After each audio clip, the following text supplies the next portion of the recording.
এত মানুষ মেরে ফেলার পরেও শেখ হাসিনার ভেতরে এবং তার দলের লোকদের ভেতরে কোনো রিমোর্স বোধ নাই কেন? আমি বলি ওদের দলের ভেতরে রিমোর্স বোধ থাকা উচিত না। তার কারণ ফ্যাসিবাদ আওয়ামী লীগের ডিএনএ এর ভেতরে আছে। শেখ হাসিনা হঠাৎ করে 2024 সালে এসে স্বৈরাচারী হয়ে যায় নাই। 2011 সালে পঞ্চদশ সংশোধনী যেদিন করেছে ওই দিন থেকেই শেখ হাসিনা স্বৈরাচার ছিল। এমনকি শেখ হাসিনা নতুন করে বাংলাদেশে কোনো কিছু করে নাই। এই দেশের তরুণ প্রজন্মকে একটা জিনিস ভুলিয়ে দেওয়া হয়, 72 থেকে শুরু করে 1975 সালের ইতিহাস। এবং খুবই স্পষ্ট ভাষায় বলতে গেলে এই বাংলাদেশের প্রথম স্বৈরাচার ছিল শেখ মুজিব। এই কথাটা বলতে অনেকে দ্বিধান্বিত হয়ে পড়ে এখনো। ভোট চুরি বাংলাদেশের শেখ হাসিনা প্রথম করে নাই। 1973 সালের 7 মার্চের ইলেকশনে ভোট চুরি হয়। গুম, খুন, প্রশাসনিক দৌরাত্ম্য, প্রশাসনিক লুটপাট, এই একটা কাজও শেখ হাসিনার হাত দিয়ে শুরু করা না। প্রত্যেকটা কাজ শেখ মুজিবের হাত দিয়ে শুরু করা এবং এটাকে শিল্পের পর্যায়ে নিয়ে গেছে শেখ হাসিনা।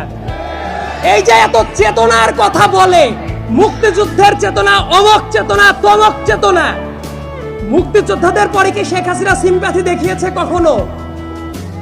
কখনো দেখায় নাই। তার কারণ আপনাদের মনে থাকার কথা, এই ঢাকার মেয়র ছিল সাদেক হোসেন খোকা সাহেব, একজন গেরিলা যোদ্ধা যার রক্তের উপর দিয়ে বাংলাদেশ স্বাধীন হয়েছে। সেই সাদেক হোসেন খোকাকে স্বাধীন বাংলাদেশে এসে মরার সুযোগ দেয় নাই ওই স্বৈরাচারী শেখ হাসিনা। তার আশেপাশে যত মানুষ থাকতো প্রত্যেকটা মানুষ লুটপাটের অংশীদার ছিল।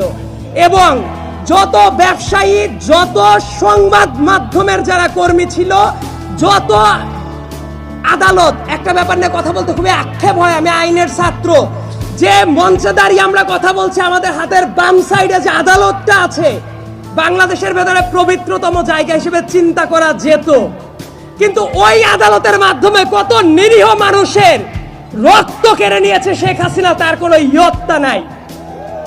এবং বাংলাদেশে মাঝে মাঝে বলা হয় না যে এদের অবিচারের মাত্রাটা কেমন? আমার কাছে মনে হয় জার্মানির নাজি পার্টির চেয়েও ভয়ার্ত ভাবে আবির্ভূত হয়েছিল শেখ হাসিনা। এবং সামনের দিনে আমাদের একটা চ্যালেঞ্জ আছে যে জাতিগতভাবে আমরা ঐক্যটা ধরে রাখতে পারি কিনা।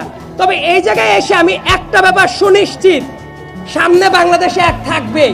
এই জায়গায় দাড়ি টুপিওয়ালা মানুষ আছেন, শার্ট প্যান্ট পরা মানুষ আছেন, নারী পুরুষ সবাই আছে, বাংলাদেশের পতাকাটাও আছে। এই ঐক্যটা ধরে রাখা দরকার। সবাই থাকবে এই বাংলাদেশে, সবাই রাজনীতি করতে পারবে। শুধুমাত্র শেখ হাসিনা এবং তার সাঙ্গপাঙ্গরা এই বাংলাদেশে আর পুনর্বাসিত হতে পারবে না।